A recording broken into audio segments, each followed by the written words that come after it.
And welcome back. Joining us for our final conversation, of course, is the support group that we talked about earlier today called Wings of Mine. And of course, they're launching their group very soon. And here to talk to us about that is, of course, the founder, Miss Julianne Ellis Bradley, and a member of Wings of Mine, Miss Izalle Lezama. Good morning. Good morning. Actually, just swapping, yeah. Oh, Izalle is founder. the founder, and Julianne is the member. Yeah. That's all right. But of course, both of you come together in being able to establish this support group, and kudos to you, because this is something that we desperate support groups in general.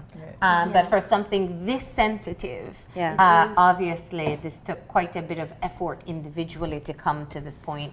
So Izalle, let's start off with that. What prompted you to make the move to gather other persons to join in with you on this cause? Well, like everyone else, they're so prepared for their baby and all excited. And unfortunately, I lost my baby in January, and I was devastated and I needed help. And everything my parents tried, one thing, I had the support of my family. If I didn't have the support of my family, I don't know where I would have been, where my mind would have been. I was so lost.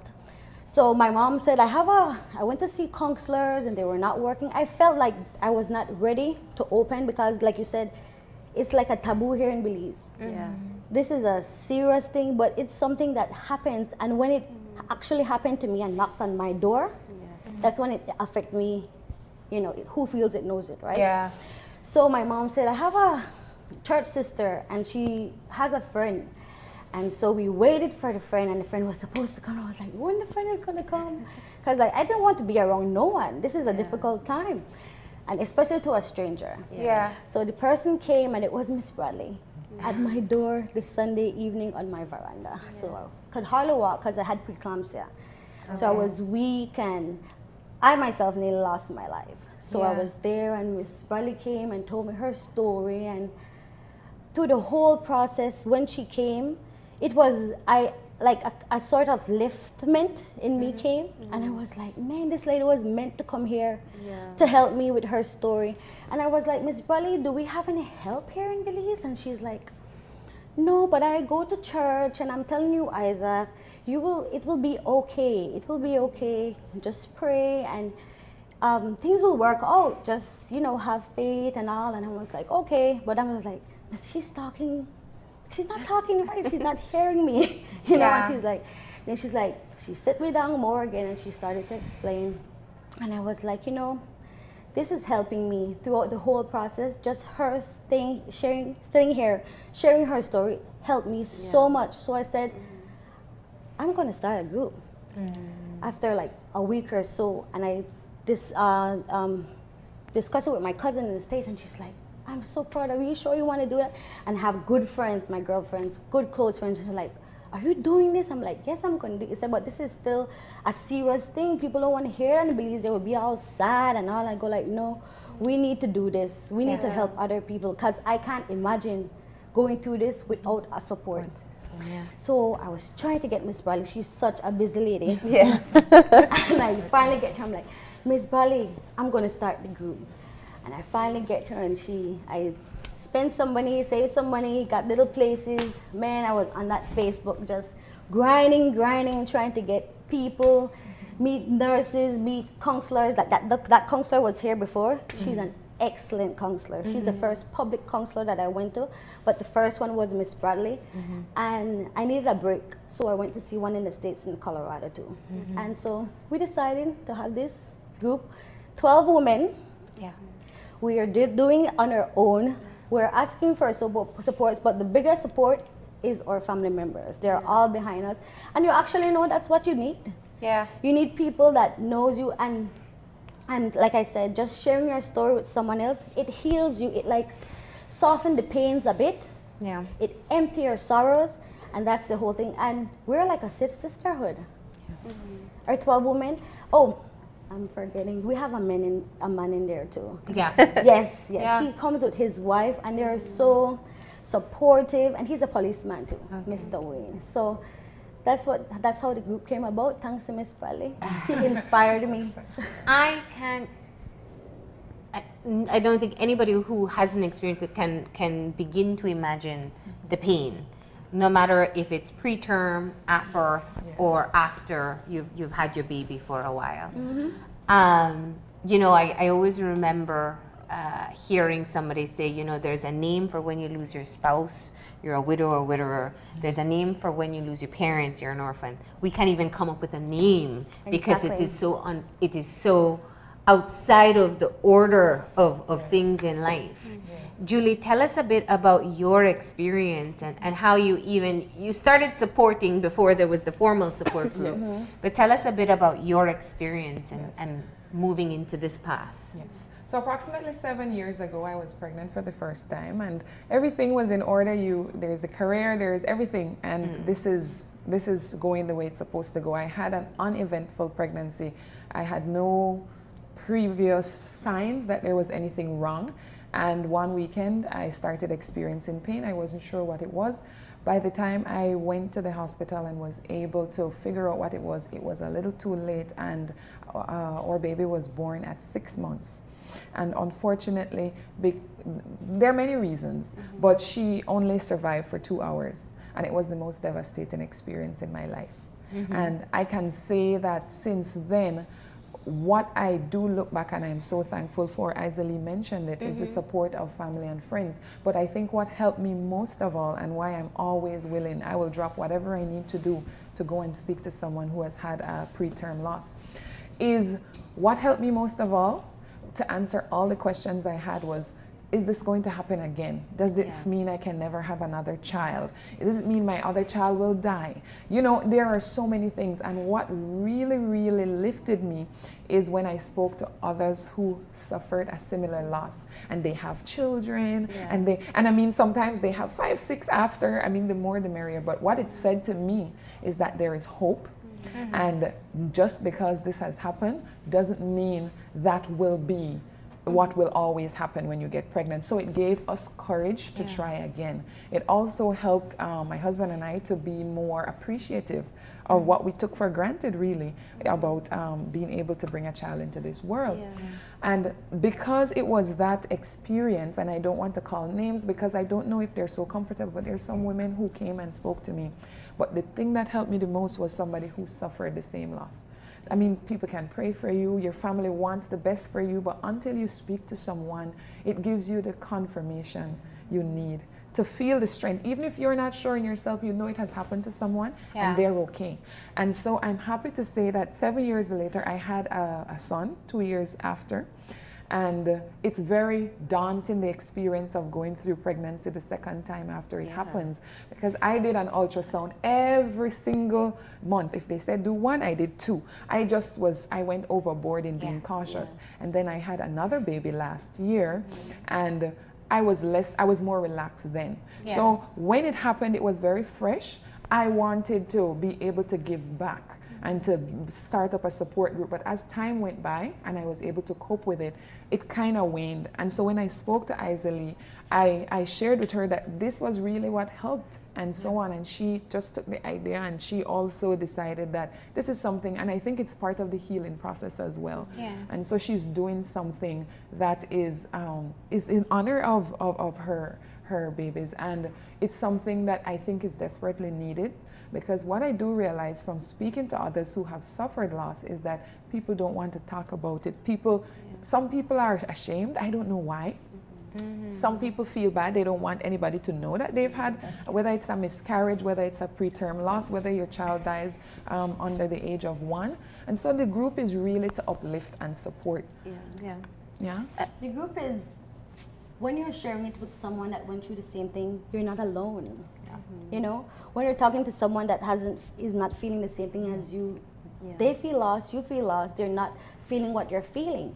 So basically, when she came to me, I didn't feel alone anymore. I felt like it's not happening only to me. You know, it's not happening only to me. And that's a common thing for any person going through a period where they've lost someone or they've gone through something really devastating. You feel like you're the only one who has experienced it. And I don't know what the statistics are, but there are lots of women who go through this very similar experience. I mean, we think about celebrities who've gone through it, like Beyonce, who's very public about it. But I think there's a stigma in Belize because we come from this culture where you need to have kids.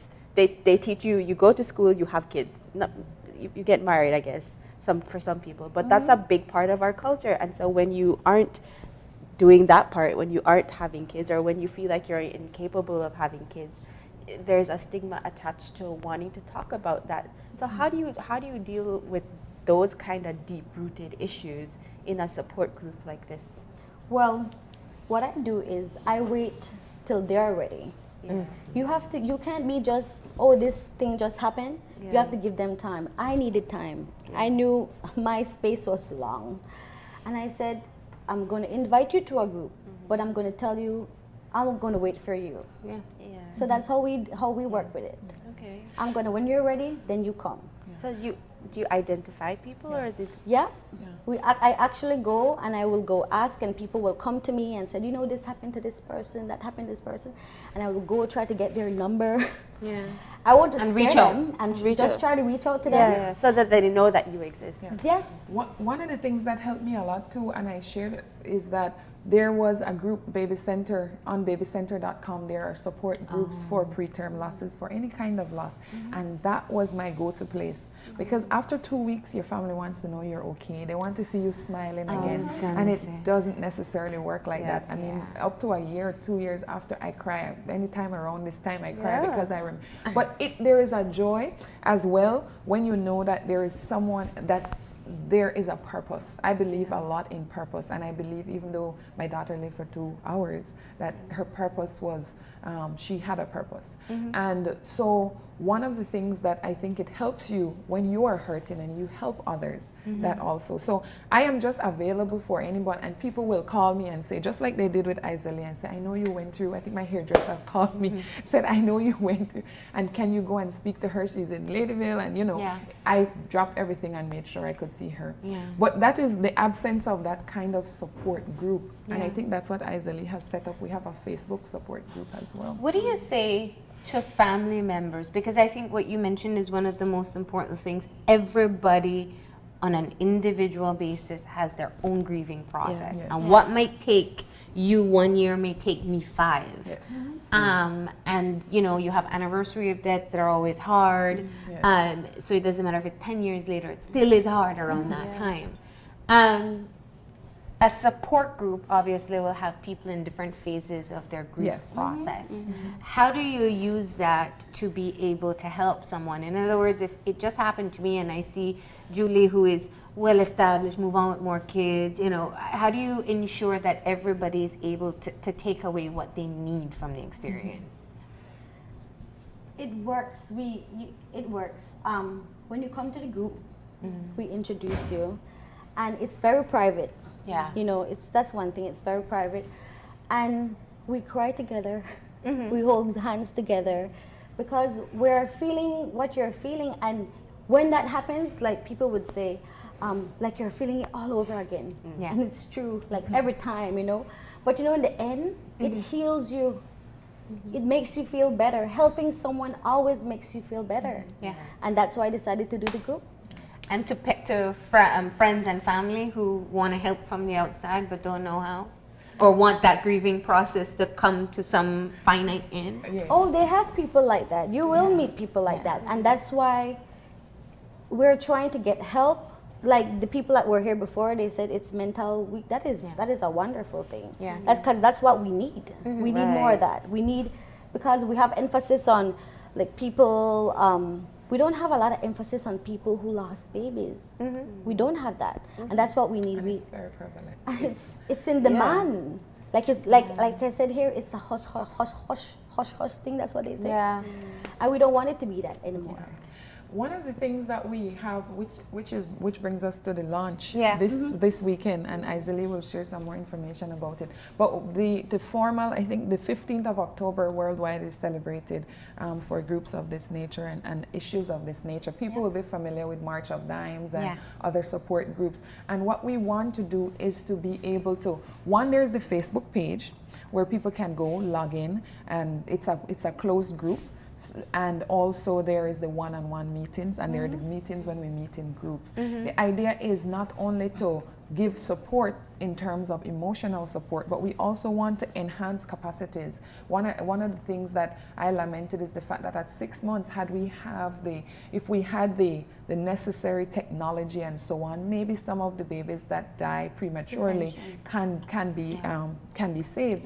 And so we want to eventually provide also the institutional support in terms of training, in terms of sensitization of even healthcare professionals who deal with losses like this, because it's not easy sometimes to deal with it, and also to help to in a real way impact. So we not only want to support, we want to build awareness as well, so that people can be aware of some of the preventable things, because sometimes it's not until you've suffered the loss you realize, oh, had I done this differently, it would have happened. Yeah, prenatal care is so important. And we know in Belize it's a challenge. People, what they call check-in, don't check in until 4 months. And one ultrasound sometimes when you need more than one. Yeah. And So what you're saying is not only with you support each other, but you want to raise funds to support people who maybe need that extra ultrasound or need extra tests before their pregnancy. Exactly. That's fantastic. We want to prevent it. There's one of the things too in terms of care after. For example, I was not aware that after you lose a child, you will start breastfeeding. Producing breast milk. I thought it was one of the most cruel things. It was. But some of these things you're not aware of because you're preparing to take a baby home. You're not preparing to be lactating without a baby to feed. You're not preparing for all the other physical things which happen prematurely because you no longer have. And sometimes that in itself is, people don't always have the support they need, and we want to be able to be on call to some of the hospitals, clinics for any mother that they think may need or assistance, guidance, or support. And I think that's really important you brought that up, because after, I can imagine there are a lot of mental health issues that can be tied to losing a child as well. I mean, even when you do have your child, there's things like baby blues and postpartum depression. How does your group plan to support women who do experience mental health issues after the loss of their child? Well, that's why we're also connecting to some other groups abroad, and their idea is to bring in professionals that can help with that, and that's what we're working on right now. We're going to bring in some people to help, because even in the hospital, you have to know what to say to someone when they lost it. This is the number one thing. It's okay. It's going to be a next time. At that point and time, you don't want to hear a next time. You're thinking about that baby. When you say that, when people said that to me, you're acting like my baby didn't even exist. And she was everything to me. So don't say things like that. I've heard. And it's well intentioned, you know. I think I'm guilty. I have no idea what to say when somebody's grieving. You don't know how to identify. And everybody's loss is different. You know, and I once had one person say to me, you know, don't ever say it's a part of God's plan, because it's cruel to think that your God you believe in wants you to experience this pain. So what are some things that you would like people to know about how to approach a mother who has lost her child? Help us to understand. And I think that was a great start. Don't say there'll be another time, you'll have another baby. Or that you're young, so you have time. I've heard people say that. What else can people avoid if they can, no? I think sometimes just a hug, or just trying to be there for the person. For example, at that time, you're not thinking about eating.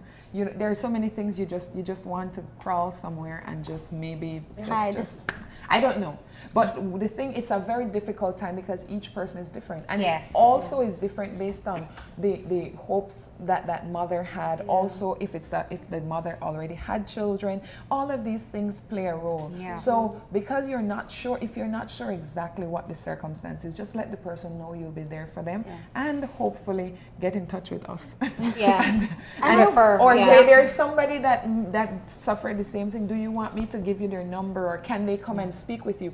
Sometimes a grieving person won't take the opportunity to call the number, but like Izalle, if you can make the arrangements and if it's okay with them to have somebody come and talk to them, We'll I go think there. most people will be more happy to do that, because you really, it's a very hard situation, to say what.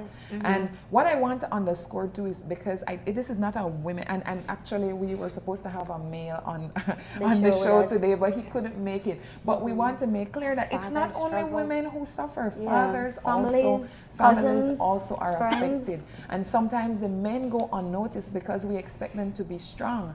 And they also go through their mourning process and their loss. And they don't wear it on their sleeves, because society says men are not supposed to be so emotional.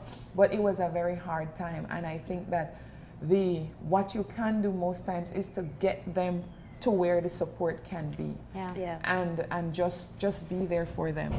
And so the support group, as you've said, does include men, fathers who've lost their babies as well, because you're right, parenting is two persons, not one. And you are a newly formed organization, 12 people. You know, kudos to you all for coming together, not only to help each other, but with the intent to help people in the future. And recognizing the need. Yeah. So there is going to be an official launch. Tell us a bit about that. October the 15th, that's going to be Sunday. We're going to start off at the Barnabas Grave, followed by Miss Karen Wasita. You know, she's the fitness woman. And we're going to go down to the BTL Park, where we're going to have the mayor going to open for us. He's also experienced the same thing. We're going to have mothers, family, all their supporters going to be there. We're going to have speeches, free refreshments. We're going to have the bands. Oh yes. You have Oh yes. Let me say. So we have these bands which have the name Wings of Mine on it, and we aren't selling them. We ask that each person give a contribution, and in recognition of your support, you will get a band. And so we ask you to take whatever contribution you can, and you will be able to get a band. It is a small group. We wanted to do T-shirts all around, but we decided the resources. Yes, and we'd rather spend the resources on other things which may be more meaningful to the group's purpose. And so there will be a walk. So come prepared to walk. It's a short, brisk walk, from the lighthouse to BTL Park, where we will have the official launch. And we will also have the balloons. Yes. When you get to the park and we finish with all the speeches, everyone's going to get a balloon. And in the name of your baby, you're going to release the balloon in his or her name. So it's like a memorial kind of thing. It's going to be sad, but it's going to be good. We have to be happy that, even for me, the experience of just having her inside of me was amazing. And I cherish it so much.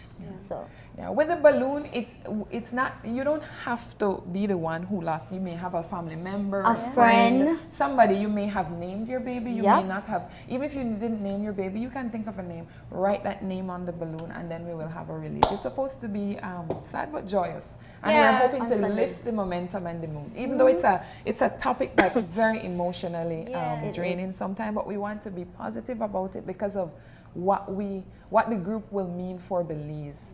And you know what you're saying is just something that we have. There's sadness in the story, but it doesn't mean the entire story will be sad. And so your official launch takes place on October 15th, starting at 6 a.m. Till about 9 now. So that's what you're anticipating, and then you have the balloon release. Now, for any person watching who maybe lost a baby at any point in their life, it could have been 20 years ago, 10 years ago. Yesterday. Do they still, how do they reach out to you, and do they still have a role in the support group? Oh yes. They just show up. They just come. They go to our page. It's Wings of Mine Community. That's our official page. On Facebook. So just on Facebook. So you send us an invite. We will invite you to our group. There we have the number. You can call us. You can text us. You can message us, and we'll be available to you. If you don't have Facebook, they call us. They can call us, and they can text us at 633-7142 or 662-6485. All right. Okay, fantastic. Excellent effort, ladies, and thank you for coming so open and sharing your stories with us. And I know that many people watching have been able to be helped by hearing there are others who've had the same experience, and that there is an avenue to help them grieve. Thank you so much for being here, Wings of Mine. Find them officially on Facebook. Join in on their official launch on Sunday at the BTL Park, and also join them for the balloon release as well. Thank you. Thank you. Thanks so much for having us. We're going to go ahead and take our final break, and when we come back, we'll have our wrap up, so stay tuned.